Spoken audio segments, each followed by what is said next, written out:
আমাদের ছেলেবেলায় এমন কিছু ছিল যা এখন আর নেই। বাড়ির বারান্দার রেলিং থেকে টুলেট লেখা বোর্ড ঝুলতে এখন আর কেউ দেখে কি? তখন পাড়ায় পাড়ায় দেখা যেত। ছেলেবেলায় দেখেছি ওয়ালফোর্ড কোম্পানির লাল ডাবল ডেকার বাসের ওপরে ছাদ নেই। সে বাসের দোতলায় চড়ে হাওয়া খেতে খেতে যাওয়ার একটা আলাদা মজা ছিল। রাস্তাঘাট তখন অনেক নিরিবিলি ছিল, ট্রাফিক জ্যামের বিভীষিকা ছিল না বললেই চলে। কিন্তু সবচেয়ে বড় তফাৎ ছিল মোটর গাড়ির চেহারায়। কত দেশের কত রকম মোটর গাড়ি যে চলতো কলকাতা শহরে তার ইয়ত্তা নেই। সেসব গাড়ির প্রত্যেকটার চেহারা এবং হর্নের আওয়াজ আলাদা। ঘরে বসে হর্ন শুনে গাড়ি চেনা যেত।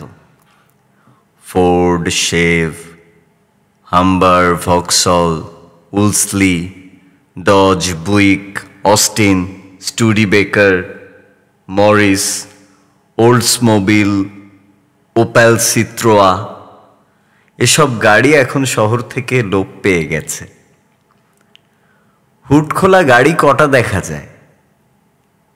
খুদে গাড়ি বেবি অস্টিন কালে ভদ্রে এক আধটা চোখে পড়ে। আর সাপের মুখওয়ালা বোয়া হর্ন লাগানো বিশাল ল্যান্সিয়া, লাসাল, এসব আমিরি গাড়ি তো মনে হয় স্বপ্নে দেখা। কচ্ছপের খোলের মতো দেখতে প্রথম স্ট্রিমলাইনড গাড়ি যখন কলকাতায় এলো, সেও তো প্রায় এক যুগ আগে। আর ঘোড়ার গাড়ি জিনিসটাও প্রায় দেখাই যায় না। আমাদের গড়পাড়ের বাড়িতে মোটর গাড়ি ছিল না, তাই ঘোড়ার গাড়িতে আমরা অনেক চড়েছি। বাক্স গাড়িতে আরাম কোনোদিনই ছিল না, তবে ফিটনে চড়ে বেশ মজা লাগতো, এটা মনে আছে। আজকাল আকাশ কাঁপিয়ে জেট প্লেন যাতায়াত করে শহরের উপর দিয়ে। তখন এ শব্দটা ছিল মানুষের অচেনা। দুটো একটা 2 সিটার প্লেন আকাশে দেখা যেত মাঝে মধ্যে। তখন দমদম আর বেহালায় ফ্লাইং ক্লাব চালু হয়েছে। বাঙালিরা প্লেন চালাতে শিখছে। এসব প্লেন থেকে মাঝে মাঝে বিজ্ঞাপনের কাগজ ফেলা হতো। হাজার হাজার কাগজ একসঙ্গে ছেড়ে দিলে সেগুলো হাওয়ায় ভাসতে ভাসতে শহরের নানান জায়গায় ছড়িয়ে পড়ত। একবার খান কতক পড়ল আমাদের বকুল বাগানের বাড়ির ছাতে। তুলে দেখি বাটার বিজ্ঞাপন। দৈনিক ব্যবহারের জিনিস, ওষুধপত্র ইত্যাদি যে কত বদলেছে তা ভাবলে অবাক হতে হয়। নাইলনের আগের যুগের সাদা রঙের কলিনোস টুথব্রাশ আজকাল আর কেউ ব্যবহার করে না। আমরা তাই করতাম। আর সেই সঙ্গে কলিনোস টুথপেস্ট। কালো রঙের সোয়ান আর ওয়াটারম্যান ফাউন্টেন পেন যা দিয়ে তৈরি হতো তাকে বলতো গুট্টা পারচা।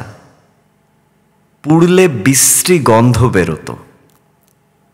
তবে এটা স্বীকার করতেই হবে যে সেসব কলম আজকের দিনের কলমের চেয়ে ঢের বেশি টেকসই ছিল।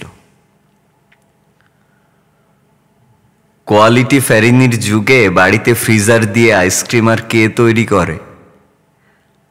আমাদের ছেলেবেলায় কাঠের বালতির গায়ে লাগানো লোহার হাতলের ঘড়ঘড় শব্দ শুনলে মনটা নেচে উঠত। কারণ বাড়ির তৈরি ভ্যানিলা আইসক্রিমের স্বাদের সঙ্গে কোনো ঠেলা গাড়ির আইসক্রিমের স্বাদের তুলনা চলে না। মনে আছে ছেলেবেলায় অসুখ করলে ডাক্তার প্রেসক্রিপশন লিখে দিতেন, আর সেই প্রেসক্রিপশন দেখে মিক্সচারের শিশি দিয়ে দিত ডাক্তারখানা থেকে। সবচেয়ে মজা লাগতো শিশির গায়ে আঠা দিয়ে লাগানো দাগ কাটা কাগজের ফিতে। এ জিনিস আজকাল প্রায় দেখা যায় না বললেই চলে। সেকালে সর্দি হলে ফুটবাথ নিতে হতো। ঘরের দরজা জানলা বন্ধ করে গামলার গরম জলে পা ডুবিয়ে বসে থাকতে হতো। তাতে সর্দি সারত কিনা সেটা অবশ্যই মনে নেই। জোলাপের জন্য তখন খেতে হতো ক্যাস্টর অয়েল, যার স্বাদে গন্ধে নাড়ি ভুঁড়ি উল্টে আসতো। ম্যালেরিয়ার জন্য কুইনিনের বড়ি ছাড়া গতি ছিল না। আমি আবার বড়ি গিলতে পারতাম না। একবার ঢাকা যাব, সেখানে ম্যালেরিয়া, কুইনিন খেতে হবে। চিবিয়ে খেয়েছিলাম সেই বড়ি, তার বিষ তেতো স্বাদ এখনো যেন যায়নি মুখ থেকে। ক্যাপসুল আসার পর থেকে ওষুধ জিনিসটা যে বিস্বাদ হতে পারে সেটা ভুলে গেছি আমরা। একেবারে শিশু বয়সের কথা মানুষের খুব বেশি দিন মনে থাকে না। আমার বাবা যখন মারা যান তখন আমার বয়স 2.5 বছর। সে ঘটনা আমার মনে নেই, কিন্তু বাবা যখন অসুস্থ আর আমার বয়স 2 কিংবা তারও কম, তখনকার দুটো ঘটনা আমার পরিষ্কার মনে আছে। বাবা অসুখে পড়েন আমি জন্মাবার কিছুদিনের মধ্যেই। এ অসুখ আর সারেনি, তবে মাঝে মাঝে একটু সুস্থ বোধ করলে বাবাকে বাইরে চেঞ্জে নিয়ে যাওয়া হতো। বাবার সঙ্গেই আমি গিয়েছিলাম একবার সোদপুর আর একবার গিরিডি। গঙ্গার ওপর সোদপুরের বাড়ির উঠোনটা মনে আছে। একদিন বাবা ছবি আঁকছেন ঘরে জানালার ধারে বসে। এমন সময় হঠাৎ বললেন, জাহাজ যাচ্ছে। আমি দৌড়ে উঠোনে বেরিয়ে এসে দেখলাম ভোঁ বাজিয়ে একটা স্টিমার চলে গেল। গিরিডির ঘটনায় বাবা নেই, আছে আমাদের বুড়ো চাকর প্রয়াগ। আমি আর প্রয়াগ সন্ধ্যাবেলা উষ্ট্রির ধারে বালিতে বসে আছি। প্রয়াগ বলল, বালি খুঁড়লে জল বেরোয়। আমি ভীষণ উৎসাহে বালি খুঁড়তে শুরু করলাম। খোঁড়ার জন্য খেলনার দোকানে কেনা কাঠের খোন্তা ছিল, সেটাও মনে আছে। খোঁড়ার ফলে জল বেরিয়েছিল ঠিকই, কিন্তু সেই সময় কোত্থেকে একটা দেহাতি মেয়ে এসে সেই জলে হাত ধুয়ে গেল। যে জল আমরা খুঁড়ে বার করেছি তাতে অন্য লোক এসে হাত ধুয়ে যাবে, এটা ভেবে একটা রাগ হয়েছিল, তাও মনে আছে।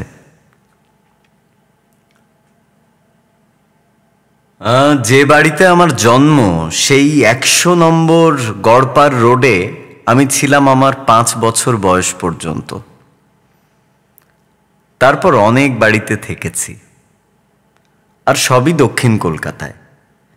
কিন্তু গড়পার রোডের মতো এমন একটা অদ্ভুত বাড়িতে আর কখনো থাকিনি। শুধু তো বাড়ি নয়, বাড়ির সঙ্গে আবার ছাপাখানা। ঠাকুরদাদা উপেন্দ্র কিশোর নিজে নকশা করে বাড়িটা তৈরি করে তাতে থাকতে পেরেছিলেন মাত্র বছর 4। তিনি মারা যান আমার জন্মের 5.5 বছর আগে। বাড়ির সামনের দেয়ালে উপর দিকে উঁচু উঁচু ইংরেজি হরফে লেখা ছিল, U Ray and sons printers and makers. Gate দিয়ে ঢুকে দারোয়ান হনুমান মিসিরের ঘর পেরিয়ে কয়েক ধাপ সিঁড়ি উঠেছিল ছাপাখানার আপিসে ঢোকার বিরাট দরজা। একতলায় সামনের দিকটায় ছাপাখানা, আর তার ঠিক উপরে দোতলায় ছিল ব্লক তৈরি আর হরফ বসানোর ঘর। আমরা থাকতাম বাড়ির পিছনের দিকটায়। বাঁয়ে গলি দিয়ে গিয়ে ডাইনে পড়তো বসত বাড়িতে ঢোকার দরজা। দরজা দিয়ে ঢুকেই সিঁড়ি। আত্মীয় স্বজন আমাদের সঙ্গে দেখা করতে এলে সিঁড়ি দিয়ে উঠে ডাইনে ঘুরতেন, আর ছাপার কাজের ব্যাপারে যারা আসতেন তারা ঘুরতেন বাঁয়ে। বাঁয়ে ঘুরে ব্লক মেকিং ডিপার্টমেন্টের দরজা, আর ডাইনে ঘুরে আমাদের বৈঠকখানার দরজা। আমাদের বাড়ির গায়ে পশ্চিম দিকে ছিল মুক বধির বিদ্যালয়, আর পূবে আমাদের বাগানের পাঁচিলের উল্টো দিকে ছিল এথিনিয়াম ইনস্টিটিউশন। দুপুরটা যখন গাড়ির চলাচল থেমে গিয়ে হয়ে যেত থমথমে নিস্তব্ধ, তখন এথিনিয়াম স্কুল থেকে শোনা যেত ছাত্রদের নামতা পড়া আর বই থেকে রিডিং পড়া, আর সেই সঙ্গে মাঝে মাঝে মাস্টারদের ধমকানি। বিকেলে মুকবধির বিদ্যালয়ের ছাত্ররা আমাদের বাড়ির পাশেই তাদের মাঠে খেলা করত। সে খেলা আমরা ছাদ থেকে দেখতে পেতাম। তবে আসল দেখার ব্যাপার হতো বছরে একবার, স্কুলের অ্যানুয়াল স্পোর্টসের দিন। আমাদের এই ছাদটা ছিল 3 তলায়, ঠিক ছাপাখানার উপরে। এখানেই হতো আমাদের চোর চোর খেলা আর ঘুড়ি ওড়ানো। বড় ছাদ ছাড়াও আরেকটা ছোট ছাদ ছিল পশ্চিম দিকে, ঠাকুরদাদার কাজের ঘর, যেটা আমি জন্ম থেকে খালি দেখেছি। সেটাও ছিল এই 3 তলায়। এই ঘরের একটা জিনিস পরে আমার হয়ে গিয়েছিল, সেটা হলো একটা কাঠের বাক্স। এই বাক্সে থাকতো ঠাকুরদাদার রং, তুলি আর তেল রঙের কাজে ব্যবহারের জন্য লিন্সি ডয়েলের শিশি। 3 তলা দক্ষিণের ঘরে থাকতেন আমার মেজ কাকা বা কাকামণি, সুবিনয় রায়। বাবা মারা যাবার পরে ছাপাখানার তদারক কাকামণি করতেন। জার্মানি থেকে তখন নানা রকম কাগজের নমুনার বই আসতো আমাদের অফিসে। মোটা, পাতলা, রেশমি, খসখসে, চকচকে, এবড়ো খেবড়ো, কত রকম যে কাগজ তার ঠিক নেই। কাকামণির ঘরে গেলে তিনি আমার হাতে ওই রকম একটা বই দিয়ে বলতেন, দেখ তো এর মধ্যে কোনটা চলবে। আমি বিজ্ঞের মতো পরপর কাগজের ওপর হাত বুলিয়ে বুলিয়ে চলবে কি চলবে না বলে দিতাম। আমার ধারণা ছিল আমার বাছাই করা কাগজই আসবে জার্মানি থেকে। কাকামণির ছেলে সরল ছিল আমার একমাত্র আপন খুড়তুতো দাদা। তবে দাদা আর কাকিমা অনেক সময় থাকতেন কাকার শ্বশুর বাড়ি জব্বলপুরে। দাদার পড়াশোনা হয়েছিল সেখানেই, সাহেব স্কুলে। দাদার ভালো নাম ছিল সরল। স্কুলে সাহেবের ছেলেরা দাদাকে ডাকত সিরিল বলে।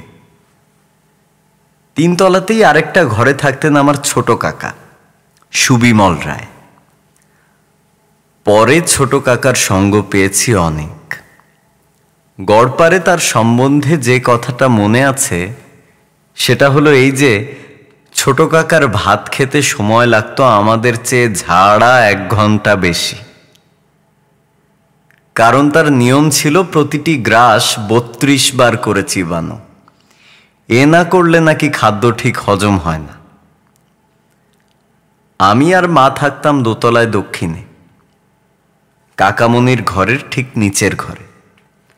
পশ্চিমের একটা ঘরে থাকতেন বিধবা ঠাকুমা, যার সঙ্গে আমার অনেকটা সময় কেটেছে ঝুড়ি থেকে পুরনো সন্দেশের ছবির ব্লক বাছাই করে ঝেড়ে পুছে আলাদা করে রাখতে।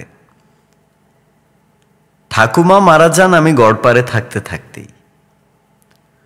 গড়পারে সবচেয়ে বেশি মনে আছে আমার ধন দাদু কুলদারঞ্জন রায়কে। উনি থাকতেন 1 তলায় আমাদের শোবার ঘরের ঠিক নিচের ঘরে। দাদু মুগুর ভাঁজতেন। দাদু মৃত লোকের ছবি এনলার্জ করতেন। দাদু আমাকে পুরাণের গল্প বলতেন। আর দাদু এককালে ক্রিকেট খেলতেন।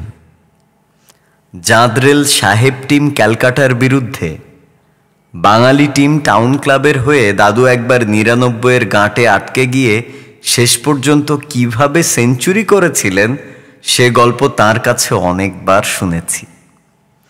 আমি যখন দাদুকে দেখেছি তখন তার আর খেলার বয়স নেই, কিন্তু খেলা দেখার উৎসাহ তার জীবনে শেষ অবধি ছিল। এমসিসি, অস্ট্রেলিয়ার দল কলকাতায় এলে দাদুর মন পড়ে থাকত ইডেনের মাঠে। দাদুর পেশা ছিল ছবি এনলার্জ করা। ছোট থেকে বড় করা ছবি ফিনিশ করার কাজটা তার নিজের ঘরেই করতেন তিনি। তেল রঙে ছবি আঁকার জন্য যেমন ইজেল থাকে, তেমনি ইজেলে এনলার্জ করা ছবি খাড়া করে রেখে পা দিয়ে একটা হাপড়ের মতো জিনিস দাবিয়ে হাতে ধরে এয়ার ব্রাশের সুরমুখ দিয়ে রঙের স্প্রে বার করে ফিনিশ করার কাজ চলত। আর আমি দাঁড়িয়ে দাঁড়িয়ে দেখতাম। বেশিরভাগ ছবি হতো কালচে বা খয়েরি রঙে। কিন্তু একবার মনে আছে, নাটোরের মহারাজা জগদীন্দ্র নারায়ণের ছবি ফিনিশ করছেন রং দিয়ে। গাছপালায় সবুজ, কাশ্মীরি শালের গায়ে লাল। পাশে বসে নতুন মহারাজা যোগীন্দ্র নারায়ণ দাদুর কাজ দেখছেন, এটাও মনে আছে। চেনাশোনা বাড়িতে কেউ মারা গেলেই দাদুর কাছে অর্ডার আসতো ছবি এনলার্জ করার জন্য। হয়তো গ্রুপ ফটোতে ছোট্ট একটা মুখ, তাও খুব স্পষ্ট নয়। সেটাই যখন দাদুর হাতে বড় হয়ে ফিনিশ হয়ে বাঁধিয়ে আসতো, তখন মনে হতো আসল মানুষটা যেন ছবি থেকে চেয়ে আছে আমাদের দিকে। কেউ মারা যাবার কয়েকদিনের মধ্যেই দাদুকে দেখা যেত বগলে ব্রাউন পেপারে মোড়া বাঁধানো ছবি নিয়ে এসে হাজির। সে ছবি খুলে সবার সামনে টেবিলের ওপর দাঁড় করানো হতো, আর ছবির দিকে চেয়ে মৃত ব্যক্তির আত্মীয়রা চোখের জল মুছতেন। এই দৃশ্য ছেলেবেলায় আমার নিজের চোখে দেখা অনেকবার। গড়পারে থাকতেই ইউরা অ্যান্ড সন্স থেকে দাদুর লেখা অনেক ছোটদের বই বেরিয়ে গিয়েছিল। ইলিয়াড, ওডিসিউস, পুরাণের গল্প, বেতাল পঞ্চবিংশতি, ৩২ সিংহাসন, কথা শরীৎ সাগর। এইসব বই ডাই করে রাখা থাকতো ছাপাখানার দোতলায় একটা পার্টিশন দেওয়া ঘরের মধ্যে। এর অনেক গল্পই অবশ্যই আগে সন্দেশ পত্রিকায় বেরিয়েছিল। বাবা মারা যাবার ২ বছর পর অবধি সন্দেশ পত্রিকা বেরিয়েছিল। একতলার ছাপাখানায় সন্দেশ ছাপা হচ্ছে, তার ৩ রঙের মলাট ছাপা হচ্ছে। এ কথা আমার পরিষ্কার মনে আছে। ছাপাখানায় ঢু মারার সময়টা ছিল দুপুরবেলা। দোতলাতেই যাওয়া হতো বেশি। ঢুকলেই দেখা যেত ডাইনে সারি সারি কম্পোজিটরের দল তাদের খোপ কাটা হরফের বাক্সের উপর ঝুঁকে পড়ে হরফ বেছে বেছে পরপর বসিয়ে লেখার সঙ্গে মিলিয়ে লাইন তৈরি করছেন। সকলেরই মুখ চেনা হয়ে গিয়েছিল। ঘরে ঢুকলে সকলেই আমার দিকে চেয়ে হাসতেন। আমি তাদের পাশ কাটিয়ে চলে যেতাম ঘরের পিছন দিকে। আজও তারপিন তেলের গন্ধ পেলেই চোখের সামনে ভেসে ওঠে ইউরা অ্যান্ড সন্সের ব্লক মেকিং ডিপার্টমেন্টের ছবি। ঘরের মাঝখানে রাখা বিরাট প্রসেস ক্যামেরা। ক্যামেরার কাজ যে শিখে নিয়েছিল বেশ পাকাভাবে, সেই রামদহিন প্রেসে যোগ দিয়েছিল সামান্য বেয়ারা হিসেবে। বিহারের ছেলে, ঠাকুরদা নিজ হাতে তাকে কাজ শিখিয়েছিলেন। রামদহিন ছিল প্রায় ঘরের লোকের মতো, আর তার কাছেই ছিল আমার যত আবদার। একটা কাগজে হিজিবিজি কিছু এঁকে নিয়ে গিয়ে তার হাতে দিয়ে বলতাম, রামদহিন, এটা সন্দেশে বেরোবে। রামদহিন তক্ষুনি মাথা নেড়ে বলে দিত, হ্যাঁ খোকা বাবু, হ্যাঁ। শুধু তাই না, আমার ছবি ক্যামেরার নিচের দিকে মুখ করা লেন্সের তলায় বিছিয়ে রেখে আমাকে কোলে তুলে ক্যামেরার পিছনের ঘষা কাঁচে দেখিয়ে দিত সে ছবির উল্টো ছায়া। পড়াশোনা গড়পারে কি করেছি তা ঠিক মনে পড়ে না। একটা আবছা স্মৃতি আছে যে ধনদাদুর মেয়ে বুলু পিসি আমাকে ইংরেজি প্রথম ভাগ পড়াচ্ছেন। বইয়ের নাম ছিল স্টেপ বাই স্টেপ। সেটার চেহারাও মনে আছে। মাও পড়াতেন নিশ্চয়ই, তবে যেটা মনে পড়ে সেটা হলো তিনি ইংরেজি গল্প পড়ে বাংলা করে শোনাচ্ছেন। তার মধ্যে 2টো ভয়ের গল্প কোনোদিন ভুলিনি, কোনান ডয়েলের ব্লু জন গ্যাপ আর ব্রাজিলিয়ান ক্যাট। বুলু পিসির পরের বোন ছিল তুতু পিসি। তিনি থাকতেন আমাদের বাড়ি থেকে 3 মিনিটের হাঁটা পথ আপার সার্কুলার রোডে। আমাদের বাড়িতে কারুর কোনো বড় অসুখ করলে মা লেগে যেতেন সেবার কাজে। তখন আমি চলে যেতাম তুতু পিসির বাড়ি। জানালার শার্সিতে লাল, নীল, হলদে, সবুজ কাঁচ লাগানো মোজাইকের মেঝেওয়ালা ওই আদ্যিকালের বাড়িটা আমার খুব মজার লাগত। সামনে বারান্দা ছিল একেবারে বড় রাস্তার ওপর, তার একধারে রেলের লাইন। সে লাইন দিয়ে যাতায়াত করে ছোট রেলগাড়ি। যতদূর মনে পড়ে সে গাড়িতে মানুষ যাতায়াত করত না, সেটা ছিল মালগাড়ি। শহরের আবর্জনা নিয়ে যাওয়া হতো ধাপার মাঠে ফেলার জন্যে। লোকে ঠাট্টা করে বলতো ধাপা মেল। তুতু পিসির বাড়িতে যে কদিন থাকতাম সে কদিন আমার পড়াশোনার ভার তিনিই নিতেন, আর পিসে মশাই কাজ থেকে ফিরে বিকেলে তার গাড়িতে নিয়ে যেতেন বেড়াতে। বাড়িতে অসুখ সেরে গেলে আবার ফিরে যেতাম গড়পাড়ে। বাড়িতে থাকতে বিকেলে মাঝে মাঝে বেড়াতে যেতাম স্যার জগদীশ বোসের বাড়িতে। এ বাড়িও আমাদের বাড়ি থেকে 5 মিনিটের পথ, সেই আপার সার্কুলার রোডেই। জগদীশ বোস তখন বাংলার সবচেয়ে বিখ্যাত ব্যক্তিদের একজন। গাছের প্রাণ আছে সেটা তিনি আবিষ্কার করেছেন, আর তার জন্য স্যার উপাধি পেয়েছেন। অবশ্যই আমরা তার বাড়ি যেতাম তাকে দেখতে নয়, তার বাগানের একপাশে যে চিড়িয়াখানা ছিল সেইটে দেখতে। তবে বেশিরভাগ দিন বিকেলটা কাটতো আমাদের বাড়ির ছাদে।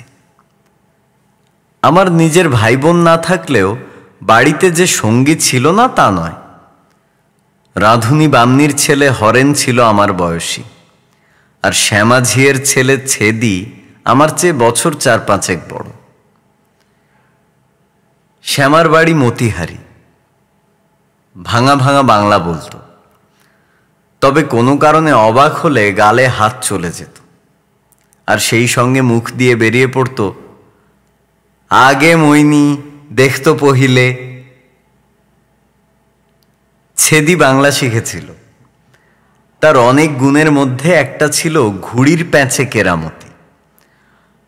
মাঞ্জা দেবার কাজটা আমাদের ছাতেই 3টি লোহার থামের গায়ে সুতো পেঁচিয়ে হয়ে যেত। লাটাই ধরার ভারটা ছিল আমার ওপর। বিশ্বকর্মার পুজোর দিনে যখন উত্তর কলকাতার আকাশ ঘুড়িতে ছেয়ে যেত, তখনই দেখা যেত ছেদির কেরামতি। চারদিকে ছাদ থেকে প্যাঁচলাদের চিৎকারে পাড়া মেতে উঠত, দুয়ক্য বাড়ে নাক্য, দুয়ক্য প্যাঁচ লড়ে নাক্য, আর ঘুড়ি কাটলেই ভোকাট্টা। ছেদির হাতের কাজ বেশ ভালো ছিল। 10-12 বছর বয়সেই নিজে রঙিন পাতলা কাগজ জুড়ে ফানুস তৈরি করত, যেটা আমরা কালী পুজোর দিন ছাদ থেকে ওড়াতাম।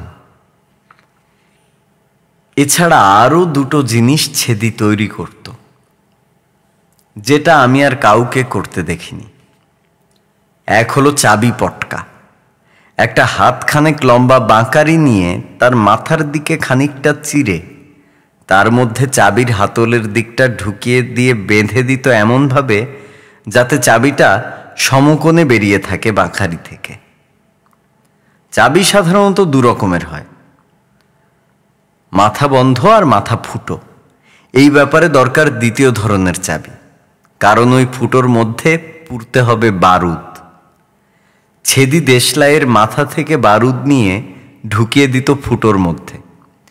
এবারে সেই ফুটোয় ঢোকাতে হবে একটা বেশ 8 ফিটিং পেরেক, যাতে পেরেকের তলা আর বারুদের মাঝখানে ইঞ্চিখানেকের একটা ফাঁক থাকে।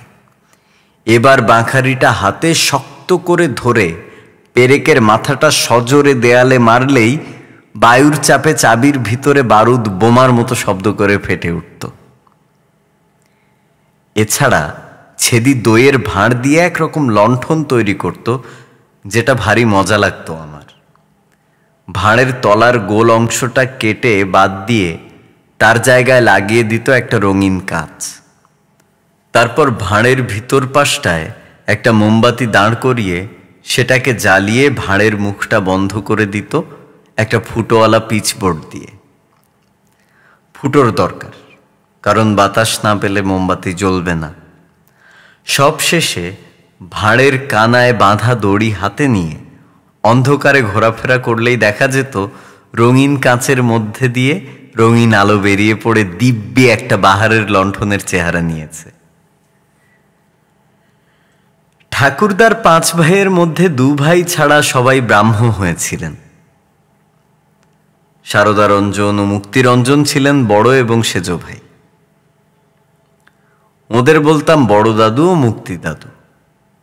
ওদের বাড়িতে গেলেই দেখতে পেতাম বউয়েদের সিঁথে সিঁদুর, শাড়ি পরার ঢং আলাদা, পুরুষদের হাতে মাদুলি।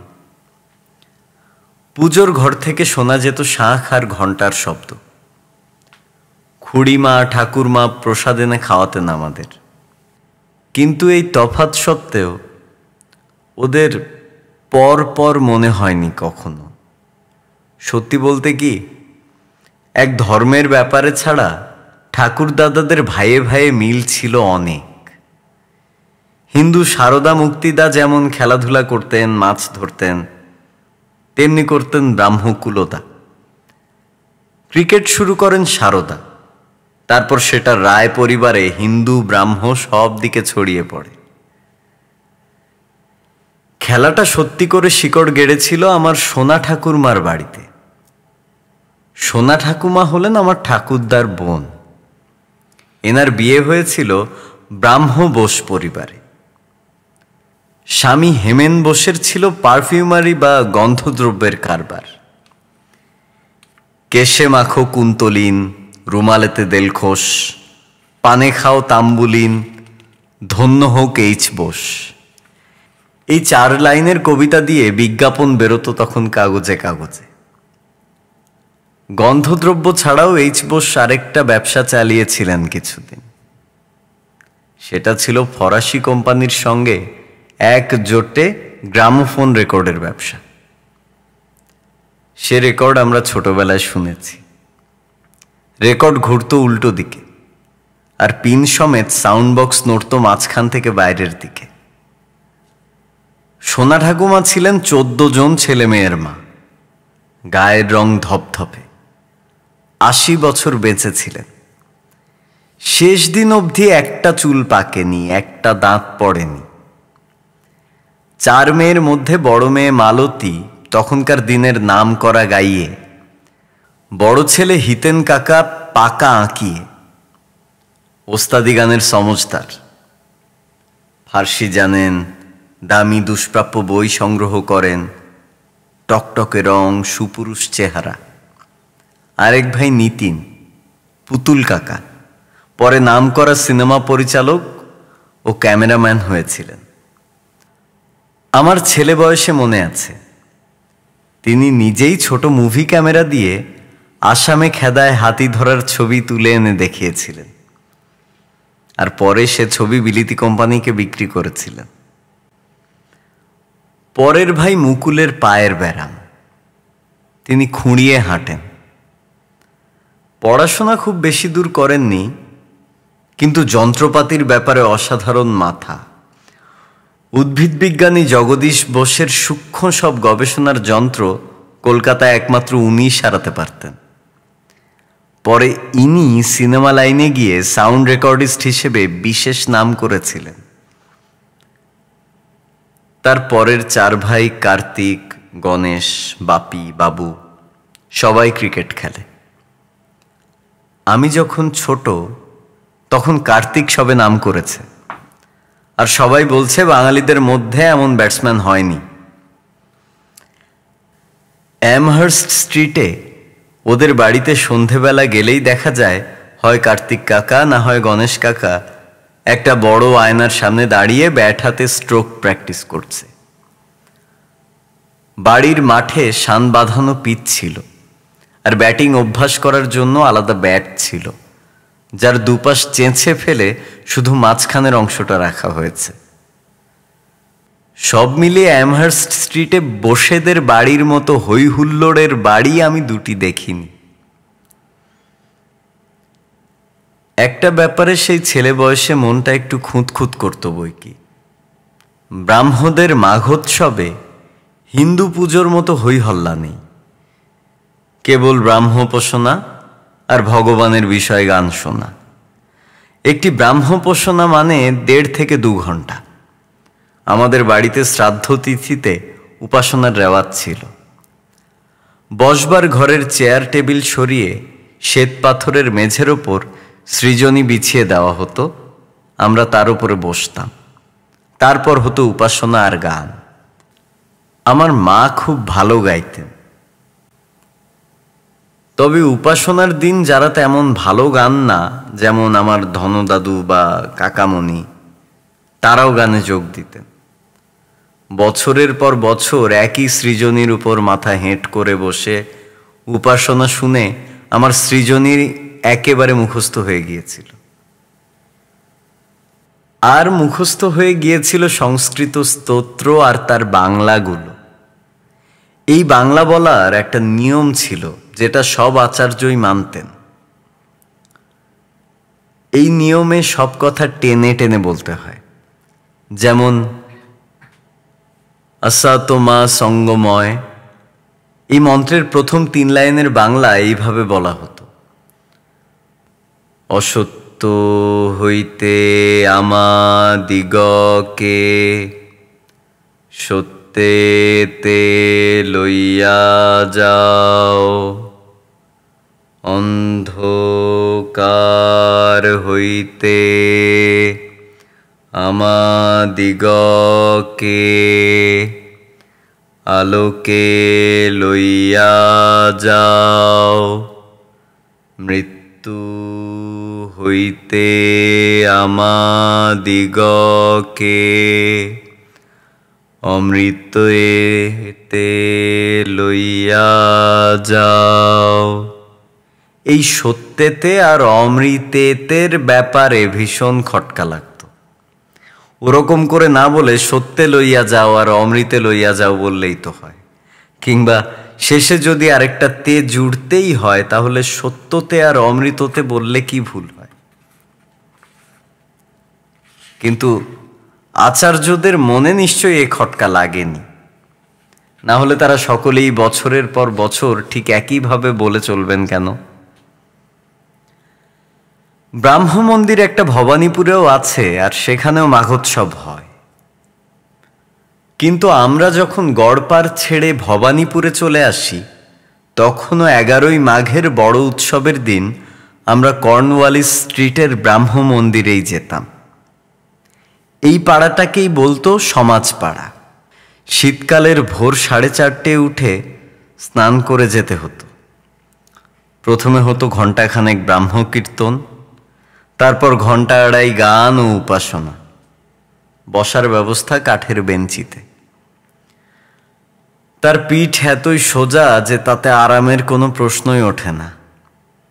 মাঘোৎসবের শুধু 3টে দিন আমাদের একটু আমোদ হতো। সেটা হলো একটা বিশেষ দিনে উপাসনার পর খিচুড়ি খাওয়া, একটা দিন পিকনিক, আর একটা দিন বালক বালিকা সম্মেলন।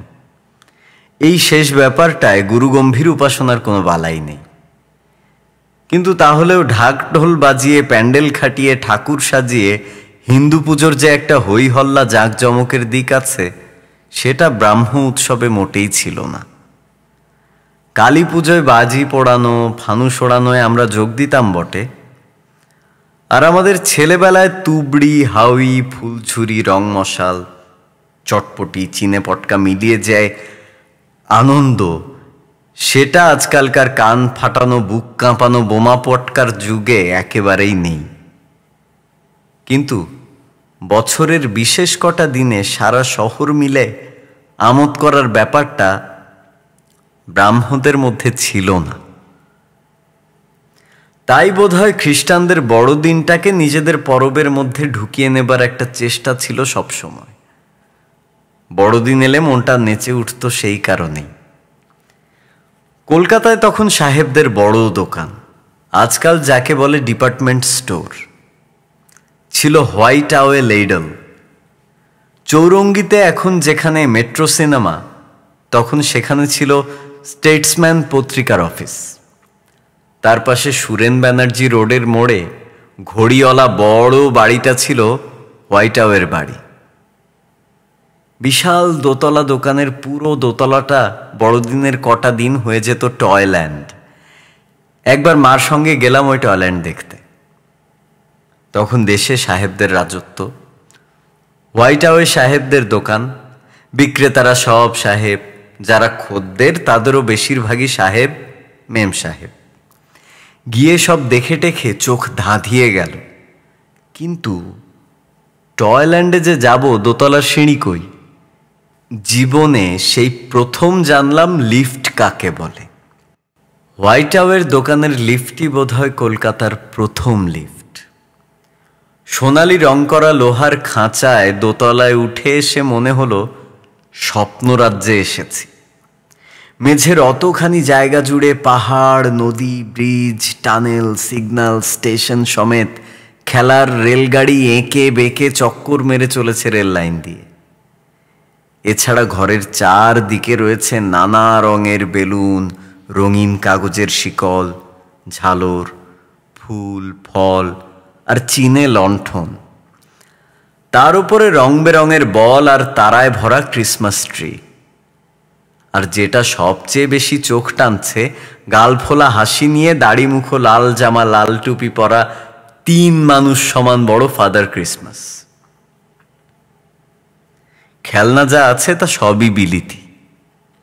তার মধ্যে থেকে আমাদের সাধ্যে কুলায় এক এক বাক্স ক্র্যাকার নিয়ে বাড়ি ফিরলাম। সেরকম ক্র্যাকার আজকাল আর নেই। তার যেমনি আওয়াজ তেমনি সুন্দর তার ভিতরের খুদে খুদে জিনিসগুলো।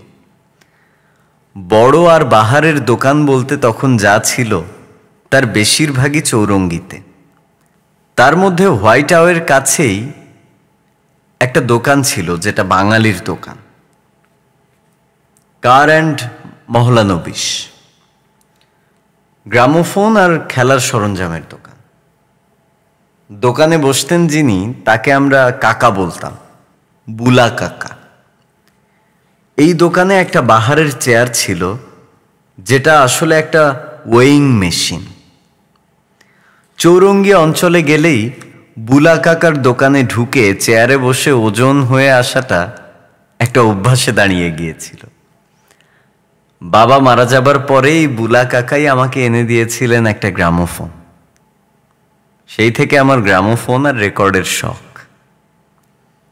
আমার নিজের 2টো খেলনা গ্রামোফোন ছিল, সেগুলো সম্ভবত বুলা কাকারই দেওয়া।